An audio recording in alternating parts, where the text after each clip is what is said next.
Però tu sai dove? Dove mi posso mettere qui davanti? Ok. Va bene per te? Sì.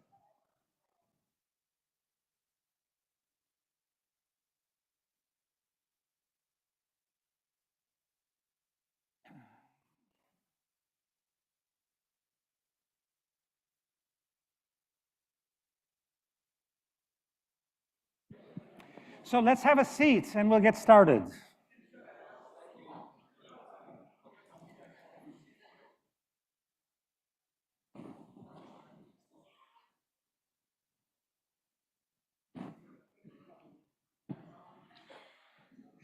So let's have a seat.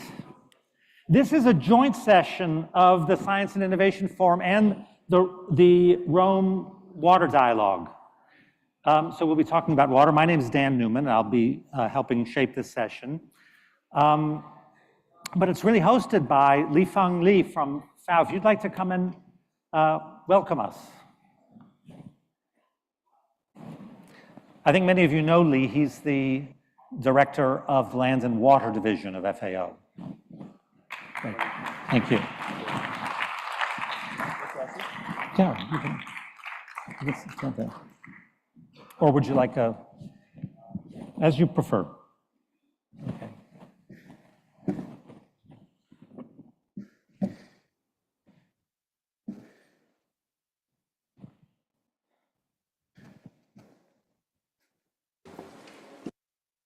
Excellencies, distinguished guests, colleagues, and friends, very good morning to all of you. I think we all know that the world is so much behind of all SDGs. In particular, that also include SDG 2, above the zero hunger, as well as above SDG 6, clean water for all. That's exactly the same number. I hope after this session you could remember. 2.3 billion. 2.3 billion people that's living in water-scarce countries. We also have 2.3 billion people that's facing moderate or severe food insecurity. Although this population may not be exactly the same population, but that's the global status that we have 2.3 billion people. On the one side, don't have a clean, living in the water-scarce country. On the other side, they are facing moderate or severe food insecurity. So in order to feed a growing population and also a much more industrialized population in the future, and you can imagine the global food production systems need to grow much, much more food. We have different statistics, whether it's a 35% or 50% by 2050. Therefore, to produce the additional 50% of agriculture products, you can imagine how much pressure that means on our precious water resources and the soil and the land resources. So that's increasing pressure. It's really one of the most challenges that we are facing today, because certainly we want to produce more food, better food, but at the same time, we want to safeguard those natural resources and the environment, which is described by the 4 betters in FAO. So to achieve this, all the SDGs, certainly we need to accelerate the changes. And these certainly include to go beyond the business as usual. And to do so, FAO defined 4 cross-cutting and also 4 cross-sectional accelerations in FAO Strategic Framework 2022 to 31. And those include the technology, the innovation, the data, and the complements. These accelerators will also be applied in all FAO activities.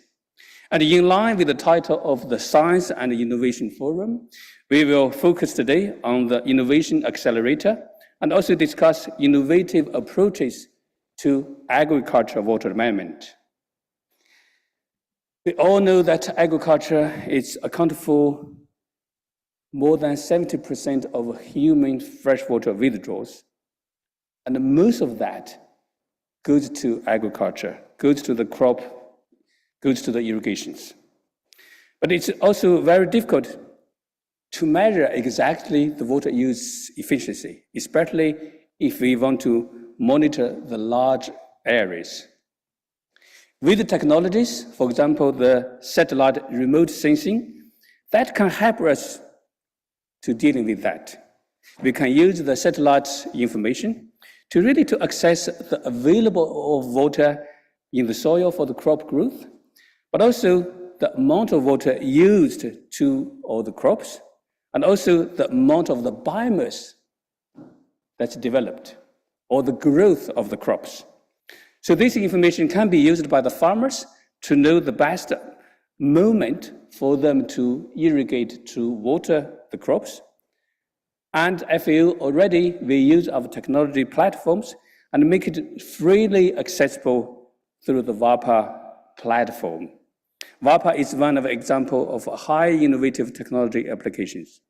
But innovation is not necessarily just about the technological aspect. Innovation is also could be the combination of technology solutions, but also capacity and institutional innovations. For example, a different and very innovative approach to dealing with water governance can lead to much more equitable and much more sustainable access to natural resources in order to achieve the food security.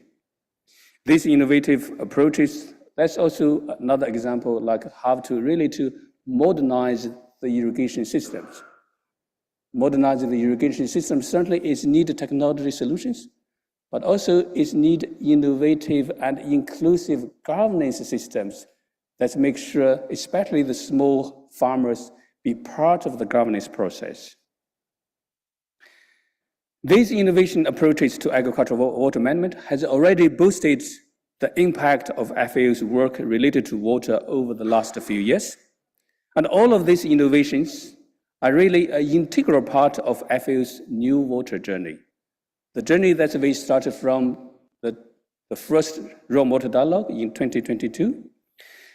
All these innovative ideas, approach, will also be included in FAO's 8 commitment to global water action agenda. So I'm really especially curious about to hear more about these innovative ideas that's going to be shared by my colleagues. But also I'm curious to really to hear the response from our guest speakers that include Mackie van Henneken, the Special Envoy for Water from the Netherlands, Mr. Amo Mahoudi, Additional Secretary of the Ministry of National Food Security and Research from Pakistan, and also Mr. Omar Chaki, who's from the Morocco, to reflect their views about these technologies, but also to share with us how these technologies can be further really scaled up in the different national contexts. So I really would like to take this opportunity to invite all of you to actively to participate in the discussion today, and really to build the spirit of truly dialogue, to feel free to challenge those innovative ideas, but also share your thoughts about the solutions. I want to thank you very much, and I wish we have a fruitful discussion today. Thank you. Thanks so much. Thank you. So we're going to get started right now. As Lee mentioned, we're going to start looking at some solutions, things that have worked in the field on water tenure, on remote sensing, on irrigation. But then the second question of the morning is, yes, but how do we get these adopted? And that's what the second discussion will be. So there's several people in the room. We'll be asking you if you want to contribute or ask questions. Also, the people online, feel free to use the chat, and Virginie will be your spokesperson if you have things you want to add or challenge as well. So we have a panel. If you would join me here. Where are you? There's 3 of you here. So come join me here, if you would. So Livia, great. Livia Pizer from the Lands and Water Office in FAO. Robina Wahaj, Lands and Water Office, from the FAO office in Pakistan. Thank you. Ben Kirsch and Al-Sad Ndayeze. Ben is a water tenure consultant in FAO, and Al-Sad works on water in Rwanda, a river flood control specialist. So we're going to start with Livia. Livia, tell us about this solution. You can sit there or come here as you prefer. And you have a clicker. Right. So good morning, and thank you for having me here. So my contribution to the dialogue today is about data that informs local decisions on the ground. Thank you. But it's also a reminder to all of us that if we want to make these innovative approaches lasting, we need to build them on users' demands through co-development processes. Only this way we can accelerate the transformation towards resilient agri-food systems that we heard about. So this transformation is made even more urgent by the change in global temperatures that is summarized in this beautiful but alarming chart. These higher temperatures are already altering the hydrological cycle and the water requirement of crops. And policymakers and farmers on the ground are increasingly confronted with decisions that require timely, accurate, locally relevant, and let me stress that most importantly, affordable and open access data to manage their crops and water systems in a changing climate. And we see the impact of this every day. Countries are forced to cut on their irrigation allocation with impacts on agricultural production, food security, farmers' livelihoods mostly. And this picture just shows an empty reservoir in Tunisia, but I could have taken a similar image to nearly any country in the Mediterranean and elsewhere in the last few years. So clearly, we need to produce more food using less water, or in other words, we need to increase the water productivity of agriculture. And that's, as the graphic here shows, this can be done in basically through increasing the output or the yield in this case, that's the numerator in the equation, and at the same time, controlling the water consumption of our crops, of agriculture. And this needs to be done together. Both terms of the equation are important, need to be looked at together at the appropriate temporal resolution, scale, and because only by doing that, we can identify land and water productivity gaps and design policies that can close these gaps. So this can be very challenging and costly if we want to do it only through field observations, but fortunately, remote sensing allows us to monitor both terms in cost-effective ways to complement field observations. So that's what we do in FAO. With the VAPOR program, we use open access satellite data, then apply open source models and algorithms to interpret these data, and then put the results in a cloud, results about climate, so evapotranspiration, precipitation, but also crop growth through biomass. From the cloud, this data can be accessed through open access programming interfaces like API, and that means that they are accessible to final users, so policymakers, researchers, farmers, that can use this information to improve, to adapt their practices to improve and increase land and water productivity. So FAO and partners that you see here, started the VAPOR program almost 8 years ago. And now we publish on the FAO Geospatial Data Portal globally land and water productivity data at different levels of resolution. So at the global level, the data is available at 300-meter resolution every 10 days. Then we cover Africa and other countries at 100-meter resolution, and then more than 20 irrigation schemes with high-resolution data at 20-meter. Some of these data, for example, of the high-resolution data is available for areas in Pakistan and Morocco and Rwanda, so the countries that we'll speak today also. So this data is publicly available on the portal, and that allows for data-driven insights and analysis. I want now to focus on 3 examples of how this data is being used at country level to conclude. I'll start with Sudan, where the Jazeera irrigation system is the largest irrigation scheme in sub-Saharan Africa, home to about more than 150,000 farmers, and with an extent that is almost 1 million hectares. That is, to give you an idea about the size of Lebanon. That means that it's very difficult to observe, to monitor the situation on the ground. So that's where the Ministry of Water and the Hydraulic Research Center and the irrigation scheme managers used our data to identify areas of high and low water productivity in the scheme, and then discussed the findings with farmers to identify the practices that were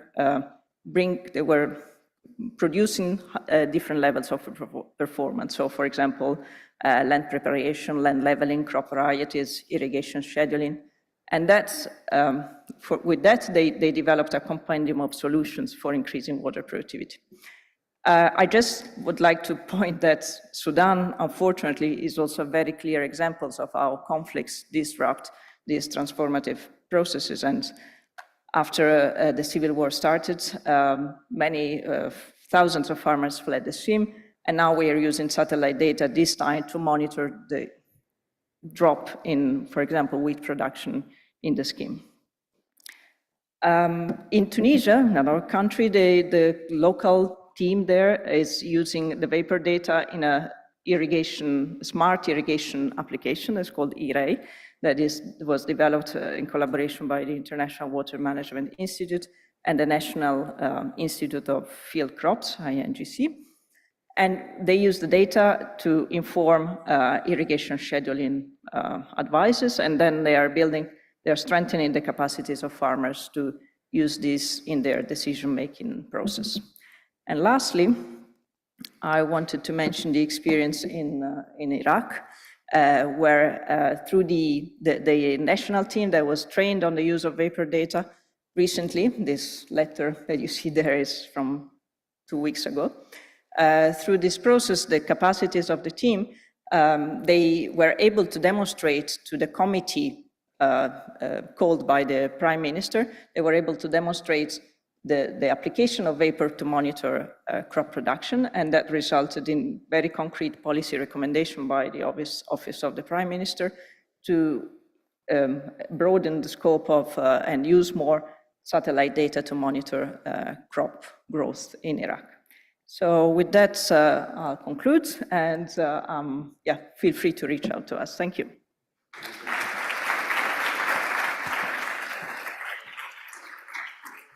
Thank you, Livia. I actually already got a few questions of my own, but I'm going to open it up later to the others first. But mine all come back to how do we take what we've learned there and look outside, basically. So, Ben and Al-Saad, let's hear about water tenure. Thank you very much. Great. And good morning, everybody. Thank you very much for the opportunity to share our experience. Now, as we heard in the introduction to our session, global water demand is projected to increase to feed global population. And at the same time, more than 700 million people already live today in areas of high and critical water stress. So the question of water allocation has never been more important. On the one hand, we need to understand how much water is available and how much used for which purpose. And Livia just gave a good example of how this can be done for agriculture. On the other hand, it's a matter of how water is allocated for different uses by various groups and how decisions are made on water allocation. In short, it's a question on the responsible governance of water tenure. And in the past years, FAO and partners worldwide have been exploring this concept of water tenure, in particularly in countries like Rwanda. I'm very glad to be here today with Al-Saad, who will share his experience, but also in Senegal, Sri Lanka, and more recently in Thailand and Colombia, with support of the government of Germany.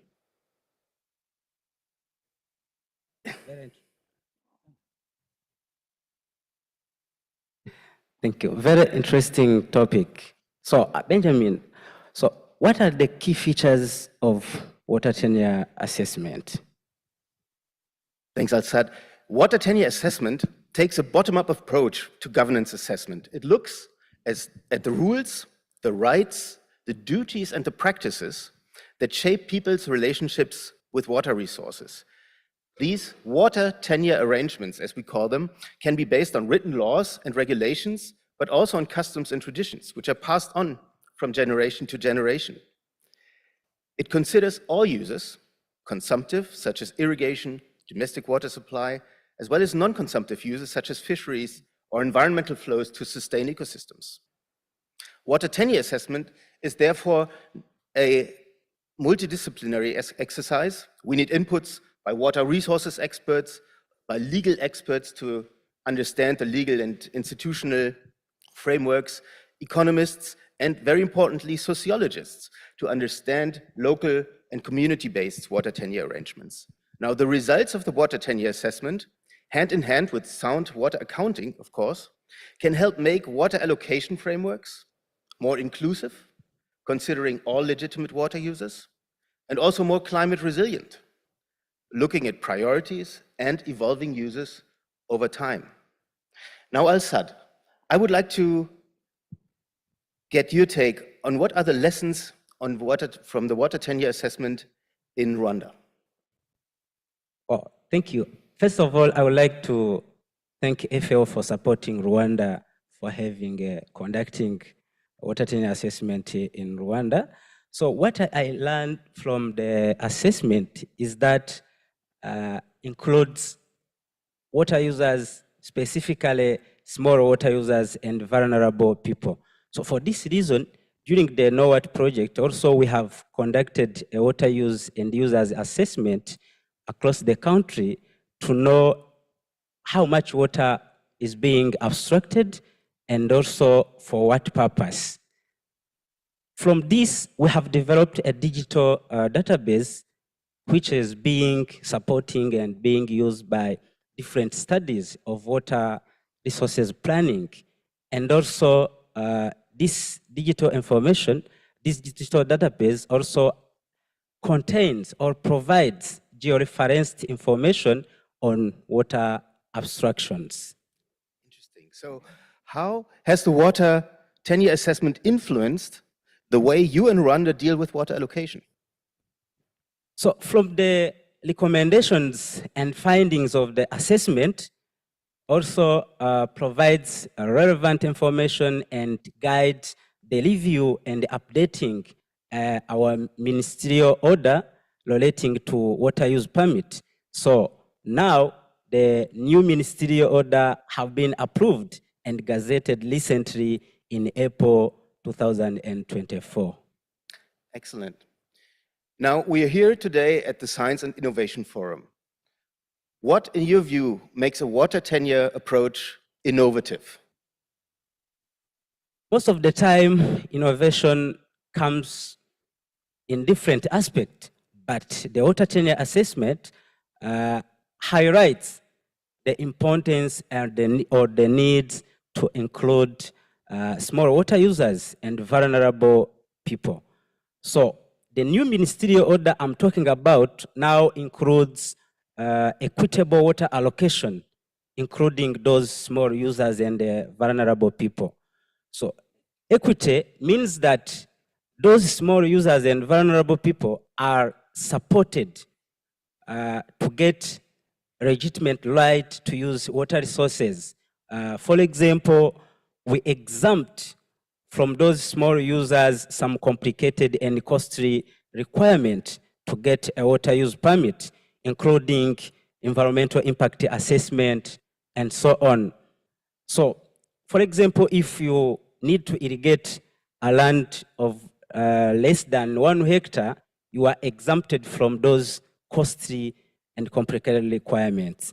So after having this assessment, we have conducted campaigns across the country to all water users, including small and vulnerable people, to support them and guide them how to get water use permit to use the water resources legally.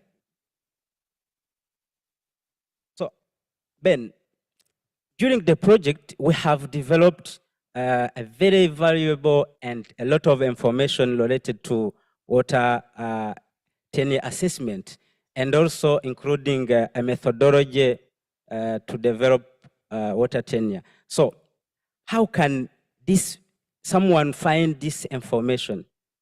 Thanks for asking. The information is available on our website, of course, including the water tenure assessment reports from Rwanda, but also from Senegal and Sri Lanka, and also some other publications on the concept of water tenure, and our recently published guidelines for water tenure assessment, which were developed based on these country level experience. And I invite you all to have a look. There's a little QR code that you can scan and access that information. So how can someone be involved in the discussion on water tenure? FAO, in partnership with other partners, is organizing a global dialogue on water tenure as an inclusive forum comprised by member states, civil society, academia, private sector, and other UN organizations to discuss principles of a responsible governance of water tenure in the context of food security, but also of climate resilience and of social inclusion.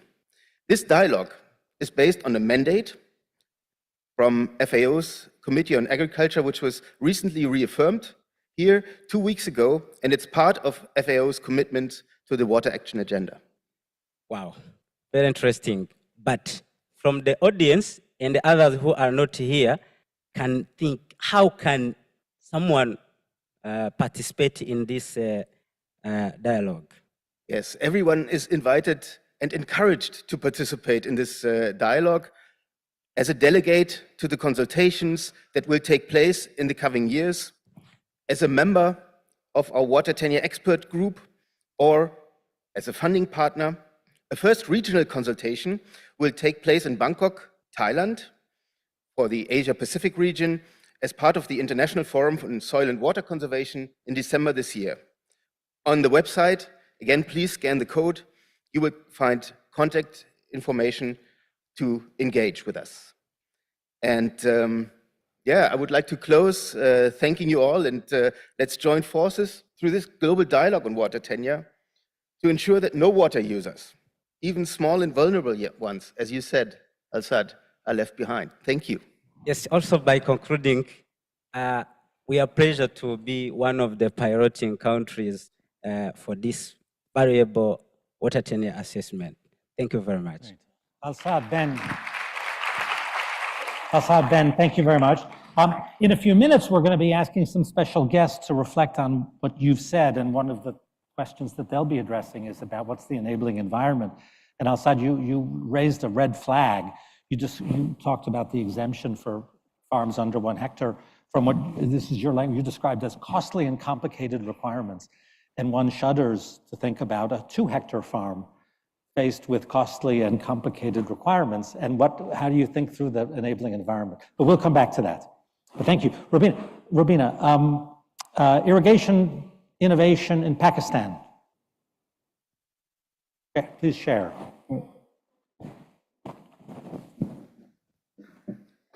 Okay, so very good morning to all. Before I talk about the intervention of FAO in Pakistan, I would like to very quickly, briefly introduce Pakistan irrigation system and its challenges. So irrigation is the lifeline of Pakistan agriculture and crop production systems.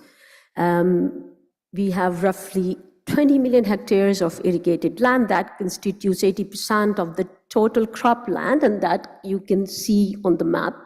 That makes Pakistan among the countries with the largest irrigated land areas. Irrigation system in Pakistan is the largest contiguous irrigation systems in the world, with very long irrigation channels. You can see the schematics with the rivers being connected via link canals, thousands of kilometers of irrigation channels, and some of the irrigation infrastructure is actually over 100 years old. So irrigation is extremely important in Pakistan agriculture. Now, the challenges. Pakistan is facing daunting water resources challenges as the water requirement from different sectors is intensifying due to population growth, economic development, urbanization, and the impact of climate change, which is causing all kinds of natural disasters, floods, droughts, heat waves. You can see that the share of agriculture in the total GDP has declined over the years from 60% in 1950 to a little over 20% in 2023. But at the same time, the cropped area has increased as well as irrigated area has increased. Irrigated area is now twofold of what it was in 1950. Besides the supply to, and that's normal, to rural and industrial sector has sharply increased since 1990. Now that has put a lot of pressure on land and water resources, not only in terms of water quantity, but also in terms of water quality. The crop productivity is low. There are large yield gaps within a command area. As I said, Pakistan irrigation system were modern irrigation system of their time, but they've overlived their life expectancy, and because of the bad asset management, they cannot provide the water delivery service that is needed for modern irrigation practices and economic practices. Water delivery service is inequitable, unreliable, unpredictable, and inflexible. Now, there is also an issue of data and transparency and data sharing. Different departments don't want to share data. Different provinces have issues sharing data. So if we use the traditionally collected data, there is a risk that the yield gaps, the productivity numbers are not presenting the real situation in the field. Water delivery. So how is FAO supporting? We are working with the federal government and with the provincial governments to modernize irrigation management, water resources management by improving water delivery services, using innovative technologies and techniques. So using our FAO's also normative products in the field, improving knowledge information generation and for evidence-based decision making. And we are, in our effort to support irrigation modernization, we are also supporting the enabling environment, supporting the formulation of water policy and reforms. Capacity development is a cross-cutting theme which we carry out in every single intervention. One more thing, we're not doing it alone. We are working together with the partners on this. So very quickly, we have on irrigation modernization, some of our work has been instrumental in formulation of large-scale irrigation modernization project. We are providing technical assistance to governments under the framework of World Bank project, and that's an exemplary example of partnership with the bank. We are doing water accounting as well as crop water productivity assessments, just to provide information for improved water distribution decisions, as well as identification of crop water productivity hotspots. And then we will need to do some analysis to see why this some areas within a canal command area, within selected areas, have low water productivity as compared to others, whether it's an issue of infrastructure, whether it's an issue of management of water resources or water delivery service, and then, of course, take into account the corrective action. We have also developed a Aqua portal, which is a tool to not only share the data, but also to carry out analysis online for different stakeholders. So whatever data FAO is generating, we'll put in there, and different partners will put their own data. They can then use the data for decision-making at policy level or for irrigation advisory services.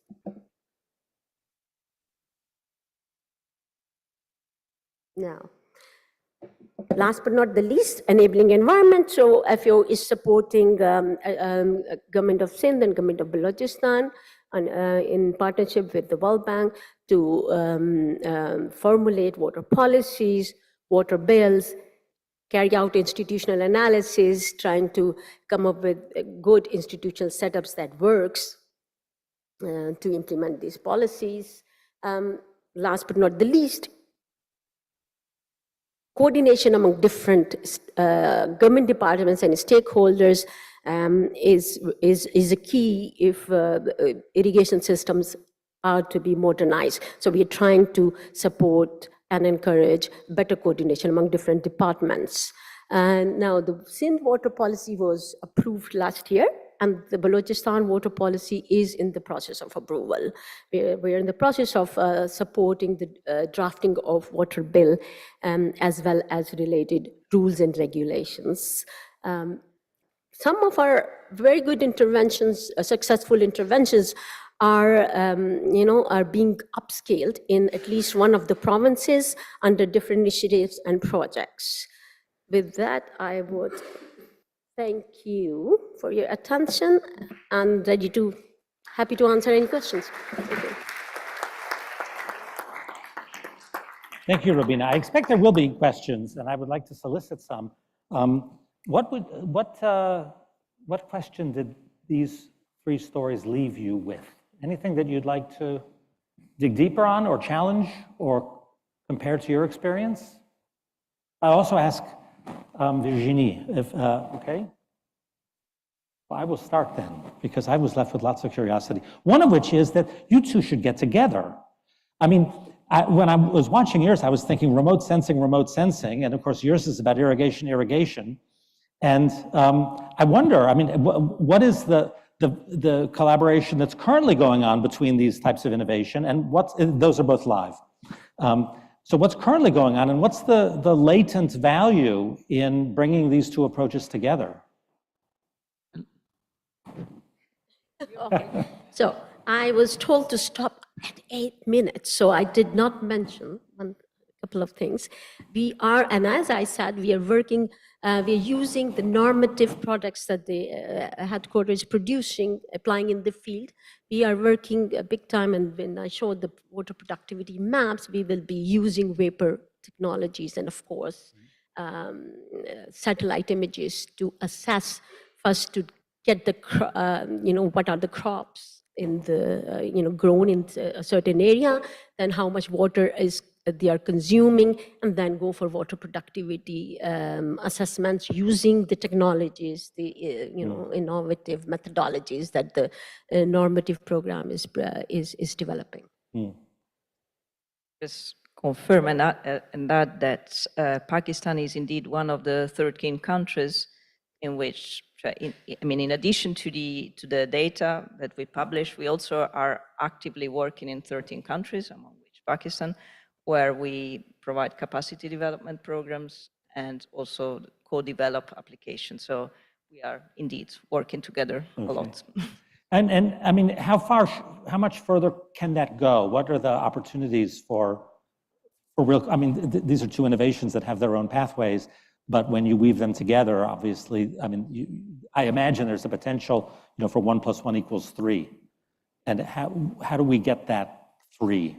Well, I think so. That's basically the type of interaction that we need. For example, this goes through having a feedback loop, we develop our global data based on as accurate as possible models, but then it's only when this data is actually used on the ground that we can better improve our data and also understand better what type of information and ready-to-use product we can make. So it's a constant feedback loop and that we have to improve our global data with real case examples and progress on that together. Great, thank you. Other thoughts or reflections to share? Feel free, don't be shy. I know that there's a you don't need the roving mic, you can press the button on the mic in front. There you go. And then there was someone behind you. Good morning. My name is Catharine Terischa van Scheldinga. I'm from Wageningen University and Research in the Netherlands. Thank you very much for very inspiring speakers. I'm very interested in the application of WAPOR, especially with the link between the global level and the country level for improving the services. And my question is, what kind of information services can you make for different user groups? Because it's not so easy, like farmers will not look at websites, but the information can be very useful for them. So are you thinking about what kind of information services you can prepare based on that? And can you say something about that? Thank you. Yeah, thank you. It's a very relevant question. I was trying to give a flavor of that in the few minutes ahead. But so, of course, farmers don't have time in most cases to go on the website and analyze the data. So that's why applications like the one I showed in Tunisia become useful. So that's where a situation in which the local research center and the Ministry of Agriculture work together with farmers to understand what type of information they would need to see in a smartphone application. It's also true that not all countries have farmer communities that use smartphone for their daily decisions. In that case, we provide support to extension services so that they can have information for monitoring irrigation performance on a large scheme. And that, again, goes back to this co-development process. So we need to develop applications and solutions that are focused to the local demands. We provide the data, we provide them openly accessible for free, and we support the development of applications, but the ideal situation is a situation in which the local partners develop the application with us, but under their control to do that. But we also are working with Wageningen, hopefully working with the Wageningen Research Center in Egypt, for example, where there's also projects so that we can devise together better tailored applications for that case. Yeah. Could I pass the same question to Al-Saad? What are the channels for communicating, for sharing data, where sometimes those channels rely on technology that might be absent? How are you doing that? Thank you very much. As also I have highlighted, we have created a digital database, and also we have a water portal where we publish useful information to all water users and other consultancy purpose. So to make sure that all valuable information are readily available and easily accessed. And also from also the code you have seen, most of the results of the NOAD project are readily available on website so that anyone can use the information to develop their own case studies in any region. Thank you. Great, thank you. I know there was a lady in the back and then a gentleman in the front, and then we're going to move on. But who was it that raised your hand back here? Adam. Thank you. I wanted to know if there's Would you any... also introduce yourself? Yeah, I'm Sofia Espinosa. I also work here in FAO with the land tenure team and the water tenure team. And I wanted to know if you can share with with us today other experiences where you have worked both with water accounting and water tenure, and if this has triggered any legal changes or institutional changes or reforms in any of these countries. Thank you. So anyone that want to ask to reply. This is the question we're going to be coming to with the special guest as well, so I'm glad you introduced this.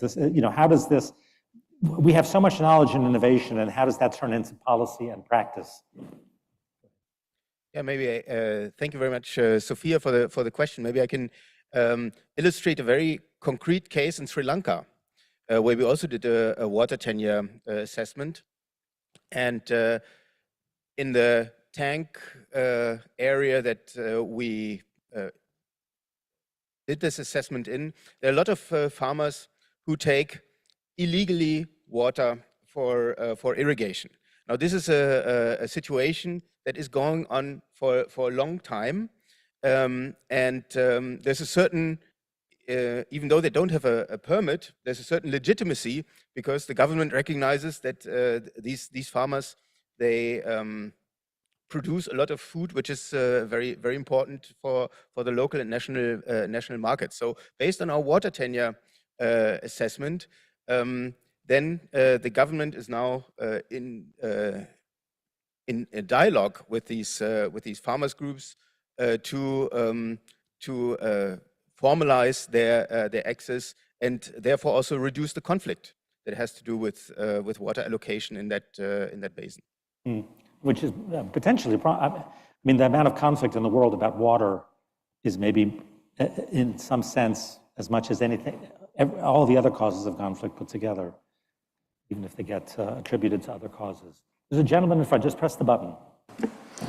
Thank you very much. My name is Christoph Albrecht, European Space Agency.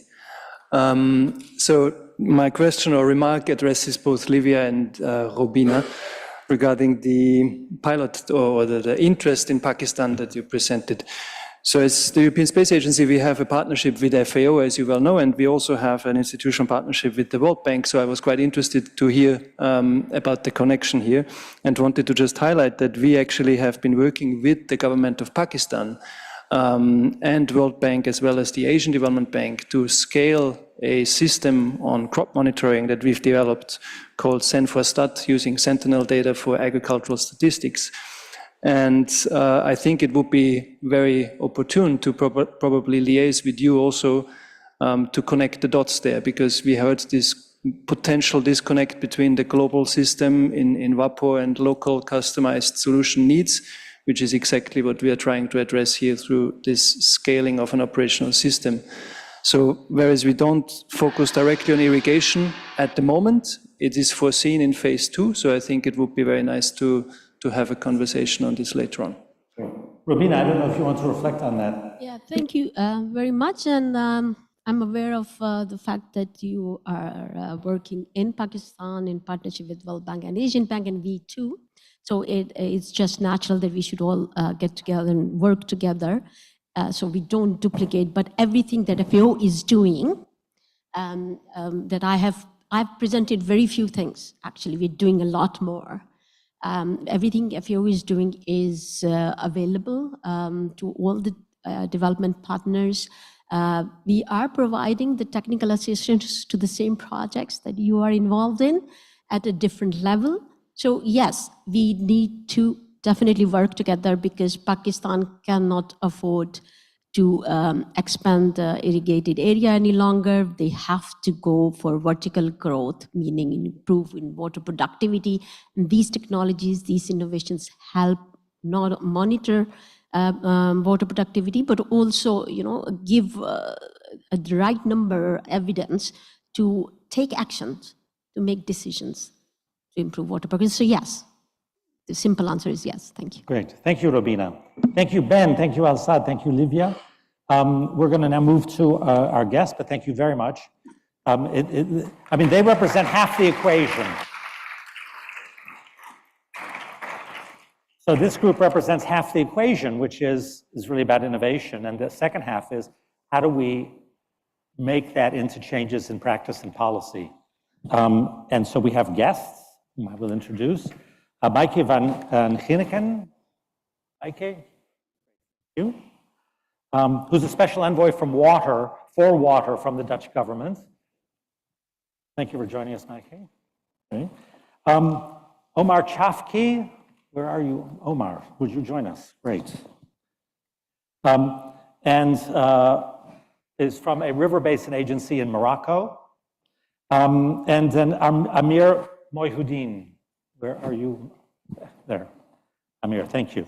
Who is an additional secretary of the Ministry of National Food Security and Research in Pakistan. Great, thank you. So if you have a seat, what reflections have you got on what you heard? I mean, the innovations go so far, but they actually need to break out of the countries in which they were born, and they need to get to policy and practice really everywhere. So share your thoughts. Maaike, would you like to start? That's live. Yeah, thank you very much. I was very inspired by this session, and let me tell you why. I think if you sit in this room, you know that science and innovation are important in agricultural water management. What I liked about the session and the speakers till now, that it's not only about doing the science and thinking about the innovation, but it's about making sure that this science innovation uses the audience that can use it, and that we really make sure that this is a tool for better agricultural water management. For farmers, for water managers, for policymakers, and I think we heard examples of how these teams go the extra mile to not only be a scientist and do something nice in a lab or in a controlled setting, but go out and make sure that these data and these science and innovations are used. And that calls for a few things, I think. First of all, it goes beyond making the data available. It means that we need to listen to these groups to meet the demands of the different groups. They need different formats, different information, the what, the how, and the when. Which information, in which format, when.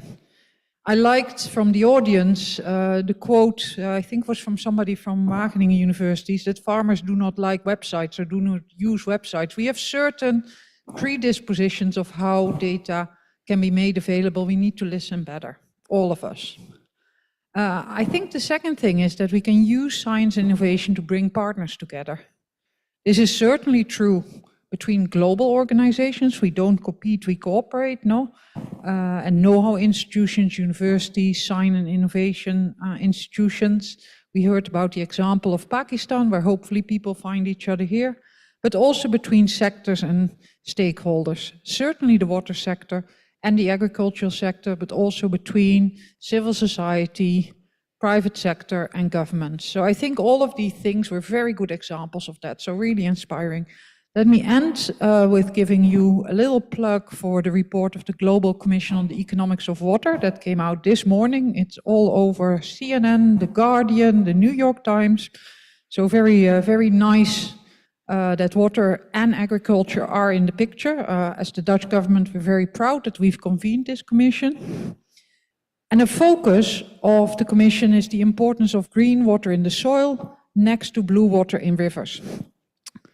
And I think this exemplifies why we need to work together as water sector and agriculture sector.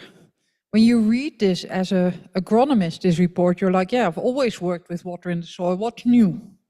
But that's new for hydrologists because they focus on rivers. And on the other hand, people who work on agriculture very often work at a very local scale, at the field scale, at the farm scale, and you need to take into account that that farm is part of a region, of a basin, and that there's even global interconnectivity. So read the report, watercommission.org. A lot of pages, but very interesting. But also think about how we bring those two sectors together. And I think science and innovation are a really good basis to do that. Thank you. Okay, thank you. Monsieur Chafki, qu'est-ce que vous avez appris des trois exemplaires qui peuvent être appliqués au Maroc ou ailleurs?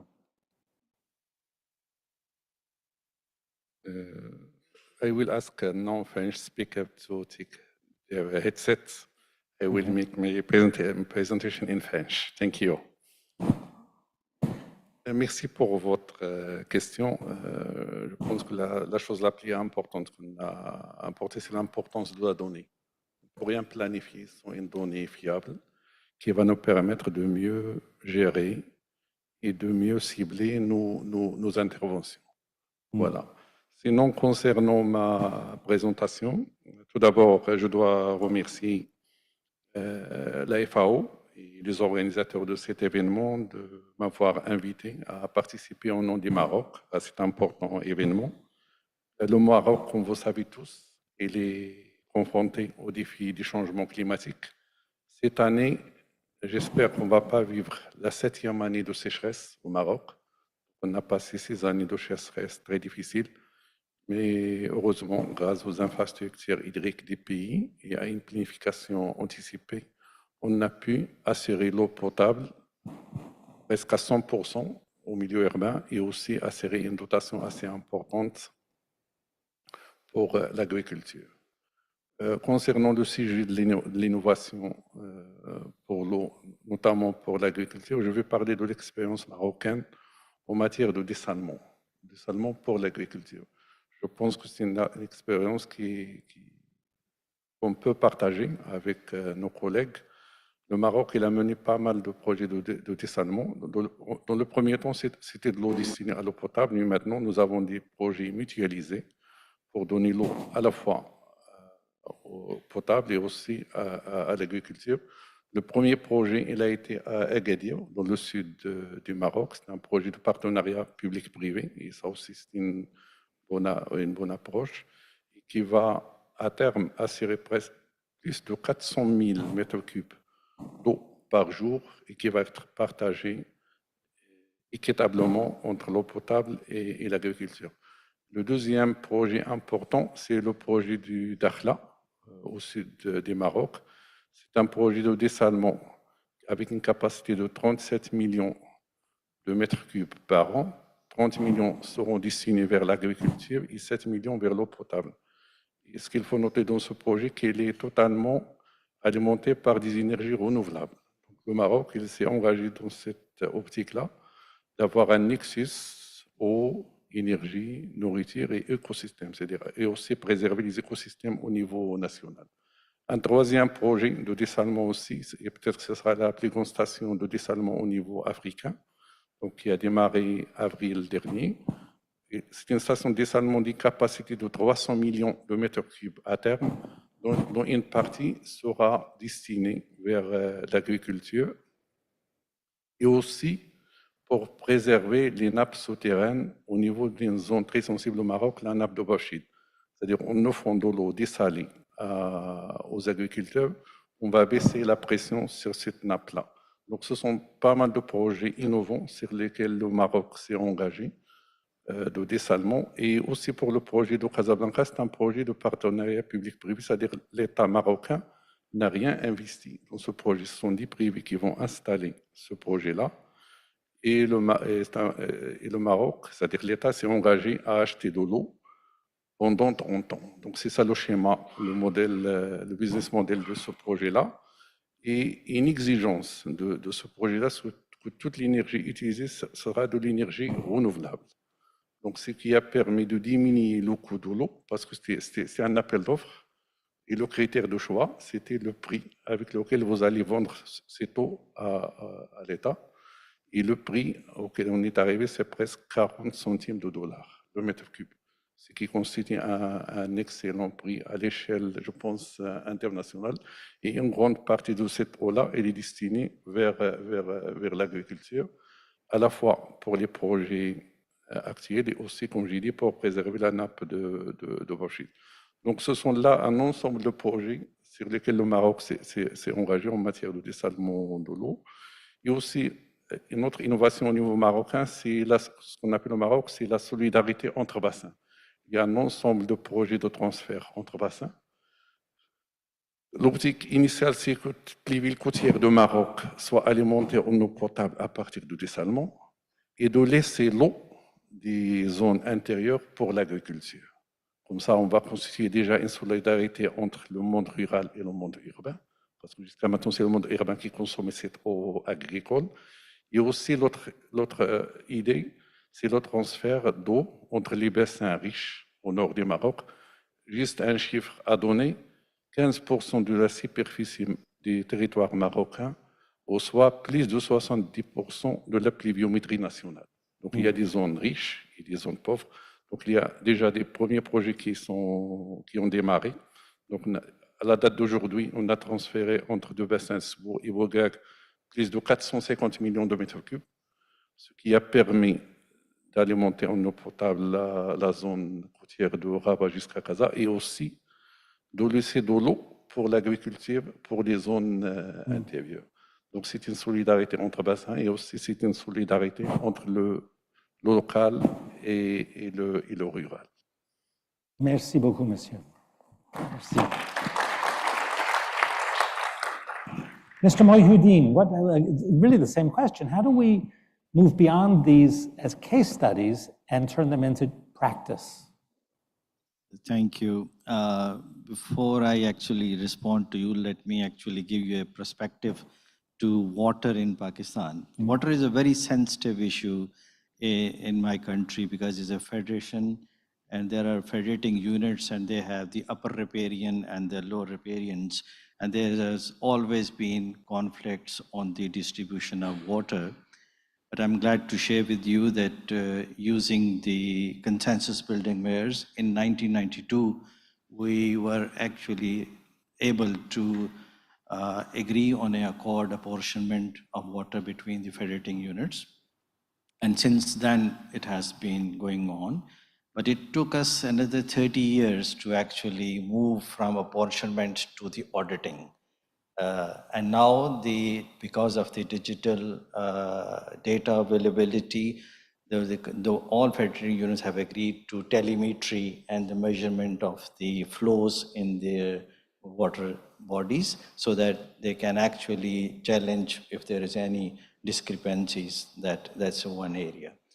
So Pakistan is an agriculture country, is one of the 15th largest country in terms of agriculture. But as Robina has mentioned, our productivity level has been very low. And using this data and the science, I think we have now moved from traditional agriculture practices to modernize it into the form of the best practices available, using less water intensive and crop transformation and the new techniques as well. So I'm glad to share with you during the last couple of years, we have actually moved from flood irrigation to the more smart irrigation systems, the central pivot systems, and those drip irrigation systems that not only increase the efficiency of water, but also increases the usage and availability for the other demands as well.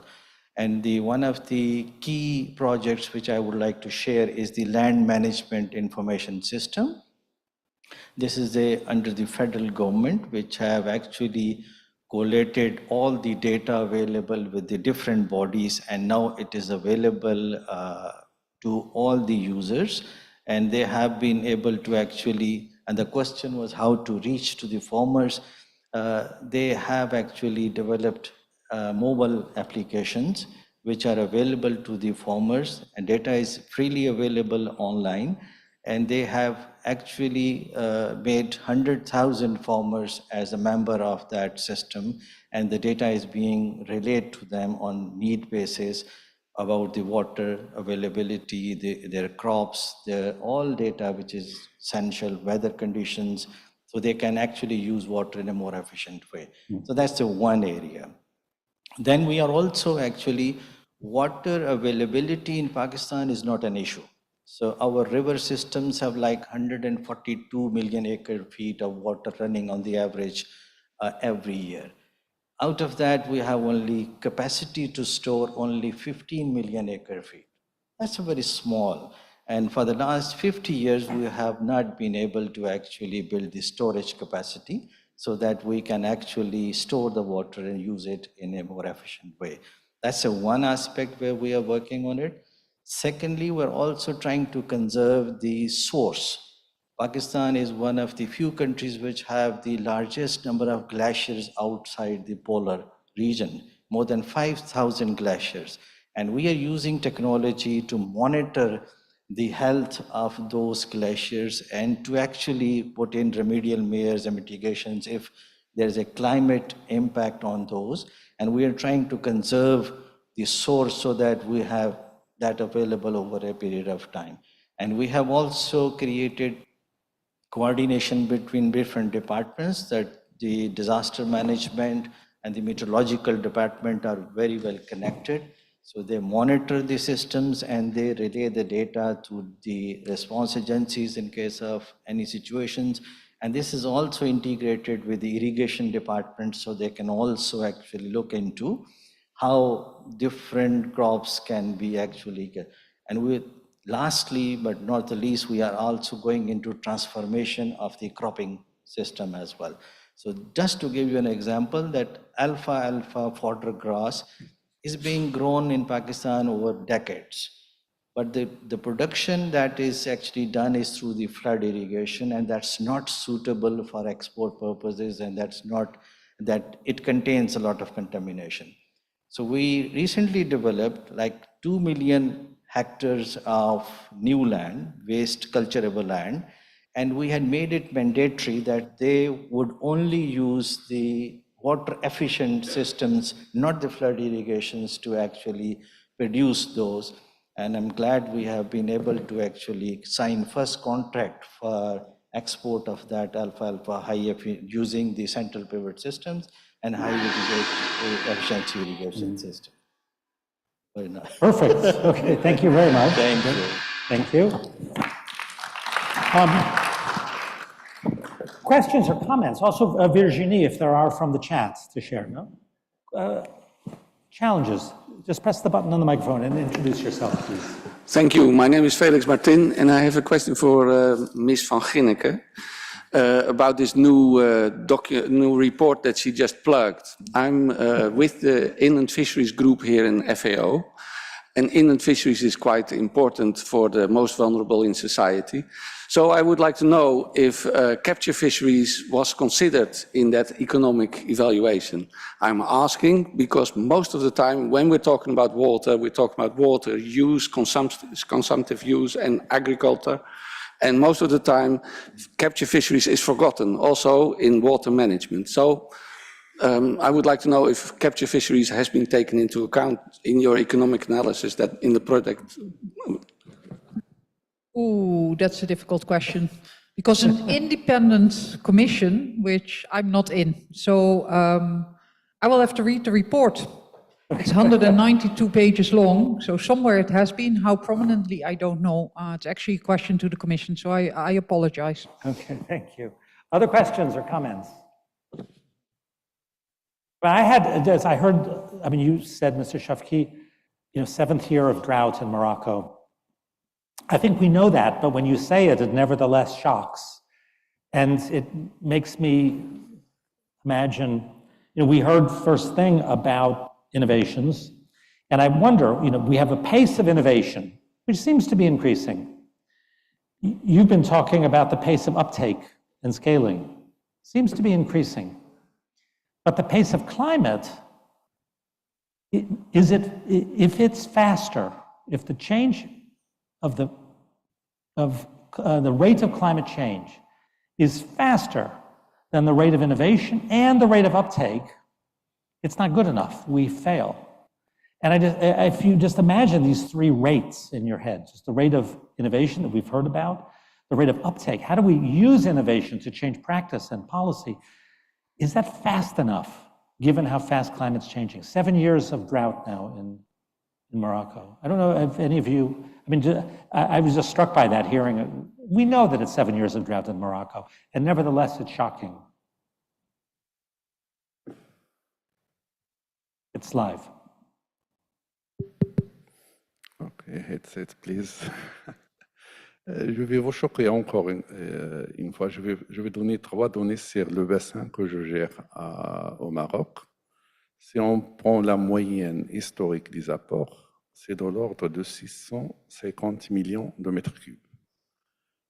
Pour les 10 dernières années, la moyenne des apports, c'est 270. La moyenne des 5 dernières années, c'est seulement 169 millions de mètres cubes. C'est-à-dire on est presque à un coefficient de 3. D'où la nécessité, comme vous l'avez dit, d'innover et aussi d'anticiper. Et le Maroc, il a adapté une gestion, puisqu'on parle de gestion de l'eau, une gestion au niveau de bassin. Je pense que c'est une expérience pilote. Donc, c'est au niveau de bassin que les solutions sont trouvées. Ce n'est pas à l'échelle centrale. Il y a aussi cette notion de décentralisation de la décision qui est importante. Donc, ce sont des acteurs locaux avec les universités, avec les instituts de recherche. On est en train de développer des solutions à l'échelle locale parce que ce sont des problèmes locaux auxquels on va trouver des solutions locales. Par exemple, je parle de cultiver sans d'abord et pour préserver l'eau. C'est-à-dire on a commencé une expérience de semis direct, ce qui permet de conserver l'humidité du sol et qui donne des résultats très probants pour l'agriculture. On a aussi des graines résistantes aux effets des changements climatiques. Il y a l'Institut national de recherche agronomique qui a développé pas mal de variétés qui résistent à ces effets des changements climatiques. And this is worrisome. And Maike. Yeah, I was reflecting on your question. I was in Egypt earlier this week, and among others, we discussed the outcomes of the JCAR program, which is a program bilaterally between the government of the Netherlands and the government of Egypt. And what you see there is that there's quite a lot happening at the farm level on water efficiency, including innovations, drip irrigation, canal lining, but also use of data. And if you then see there's progress on efficiency if you take the farm level, but a lot of these measures actually mean there's less leakage into groundwater, and that means that you get salinity problems in groundwater. So the question there becomes, how do you, again, as I said earlier, look at the ground, at the farm level, but also look at the basin level? Because you're making progress on one level, but actually not so much on the other level. And you talked about 7 years to go, or how fast goes it? I mean, we focus a lot here on how do we make science and technology and data and innovative approaches useful for farmers. But I also think there's a question, how do we make them useful for policymakers at the national level? I work for my own national government for the first time in my life since 1 year, so I'm a little bit looking into the kitchen. And just a lot of data or a lot of information on innovations or a lot of information on case studies actually doesn't do the job. And I think thinking about what we do on science and innovation and how we make this available to national policymakers in an understandable format is actually really, and in understandable language is important. And also across different policymakers. Because probably the example of Egypt, and this is a bit of speculation, but how does this go? Probably the Minister of Agriculture gets briefed that things go really well. Well, the Minister of Water might not hear about it, or might hear something different. So I think really that value chain of innovation, of science, of data into your national policy making is something which is the next frontier, because we get more and more innovation, we get more and more science, we get more and more data, and it's very easy to get lost in it. And that's part of the value chain to the policymakers. Then there's from them to their peers in other countries, and from them to people in the field who actually are going to make use of this. It's certainly, I mean, my job is the peers to other countries. No, that's why I'm here. That's why I was in Egypt, etc. And that's an ongoing effort. And yeah, the discussion between people in the field, people in local governments, in water authorities, in farmer cooperatives, etc. Up, down, left, right is of course where science and innovation can be a motor of making that cooperation happen. Thank you. Yeah. I mean, this pace in Pakistan, you will know, I don't. I understand Punjab is probably where climate change is happening fastest in the world, having the biggest impact. Yeah, I think I really like your observation that the climate change is happening more faster than the digitization and digital development. And Pakistan is a case in point. Like in 2022, we had the worst floods, flash flooding. And I think we need to we cannot wait for actually to climate change to actually subsidize or to actually cool down. We need to actually put in place the systems already which are working there. And one of the classic example is that we need to renovate the systems which are already there. Like in last year, we had a country's largest desalination project did through satellite monitoring and digital monitoring, and 22,000 kilometers of the water courses were desalted. So that's the kind of initiative that you use actually in practice to actually cater to the climate change impact, so that you have courses, water courses that can disperse the water that is actually coming out of the climate change and use it more productively. So these kind of innovative integrated approaches would definitely be required. And that's, I mean, that's what this whole week is about, is that sort of innovation culture. It's about innovating and moving on, but to your point, it's about innovating and looking back as well. Any other questions or comments? There's one, I think we have time for two. Two. I apologize. Press the button. And introduce yourself, please. Thank you. My name is Sheikh Javed, and I'm a senior irrigation and rural infrastructure engineer with the FAO, CFI, Center for Investment. I've been in the water sector for about 35 years, and I have observed a lot of investments being done in the water sector, especially agriculture water management by World Bank, by Asian Development Bank, by all of us, FAO and everyone. You know, and community issues have been addressed and all those things, but we still talk about the same challenges, or, you know, the challenges, same challenges, but in a different shape. Sometimes climate change comes into action, sometimes the other aspects. But my question is specific to the panel is, you know, where is the gap? Where are we lost, you know, still lost? And why the efforts are not going well? Like still in Pakistan, if I give you, I'm from Pakistan, we are still investing in water resource, water courses, millions of dollars on water courses. I don't think that is the right investment that we are making, or canal lining that the right investment that we are making. So that's my question. Where is the gap? Why are we not on track so far? Who would you address that to? Or should I take another question? I think the issues, the primary issues are the same.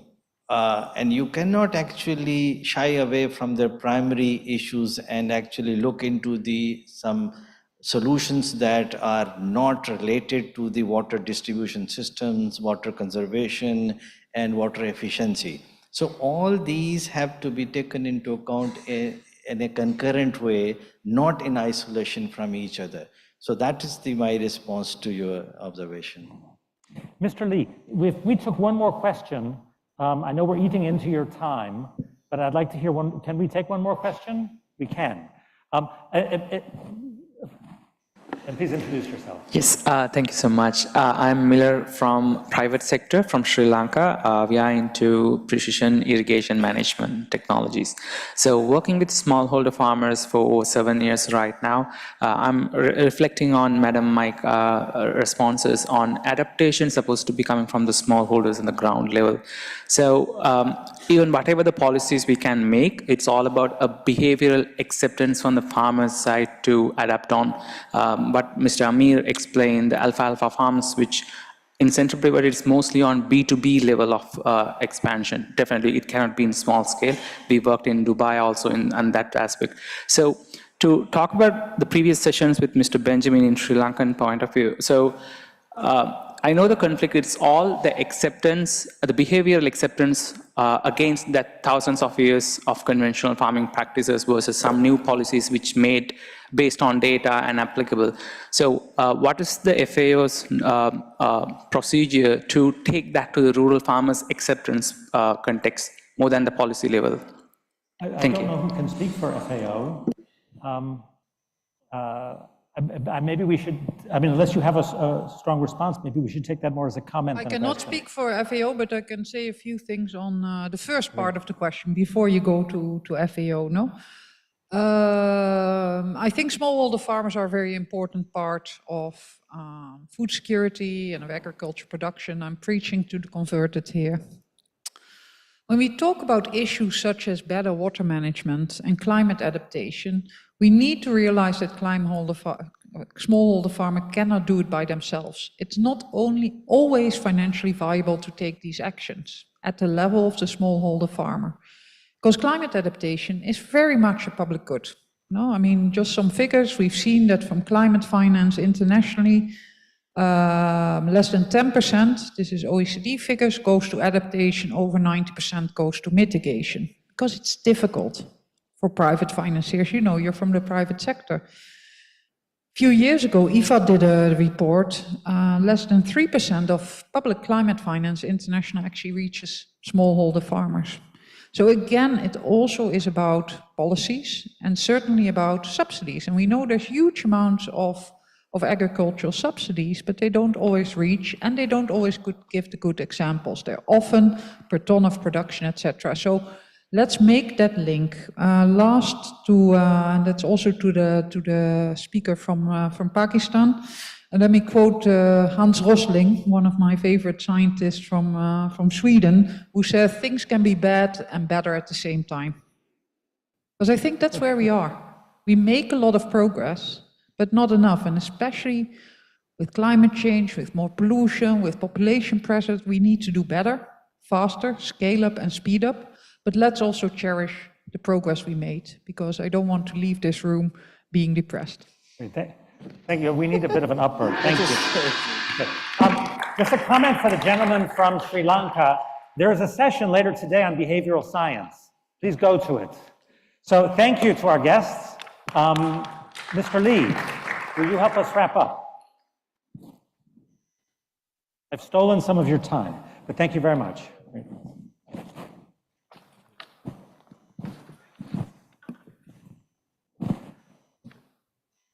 Great, thank you.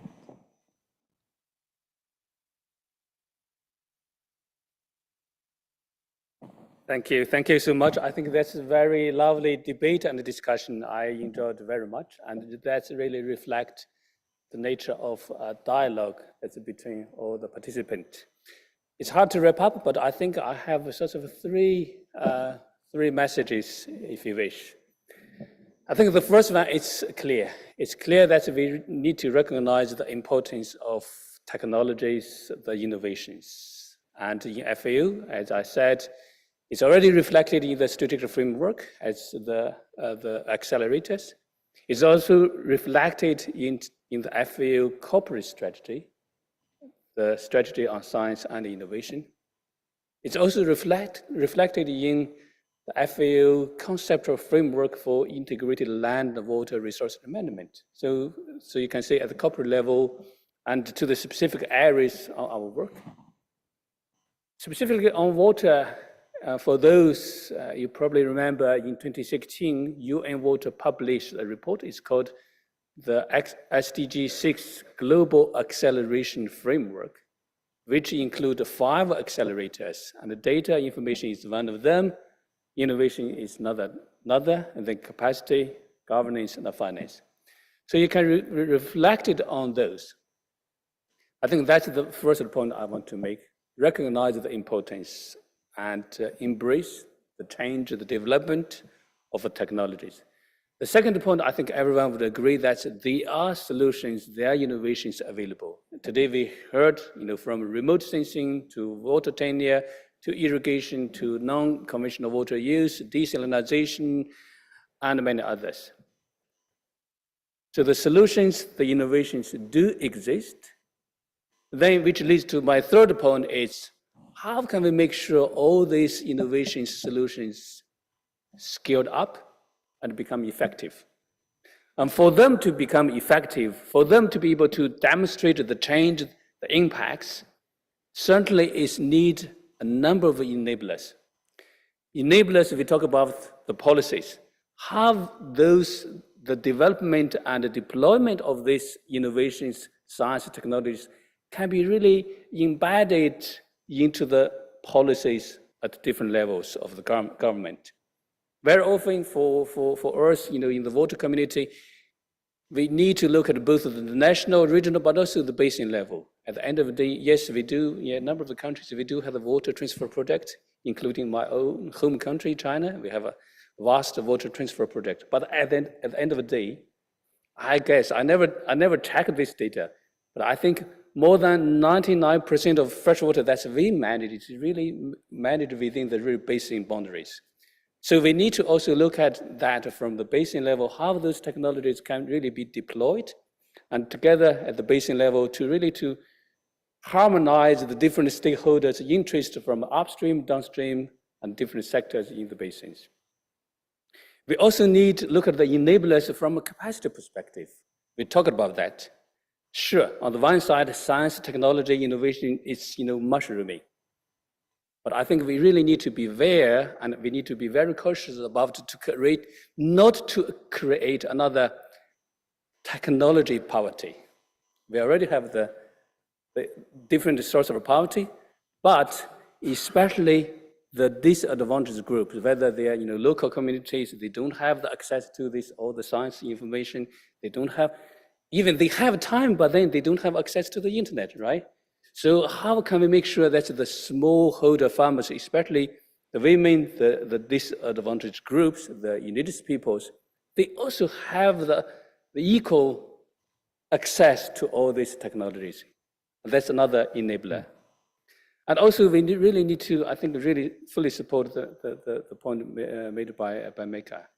And really be careful about who will be the end users, how we can engage with the end users in this innovation process so that enable them to use. It's very important. Yes, being scientists, very often we enjoyed our own innovation in the labs. But I think let's bear in mind, okay, what kinds of who will be using my innovations? And can we embrace them in the early stage so that they can really become the user, the champion for the innovation? I think those are the three messages I would like to share with you. I really thank you.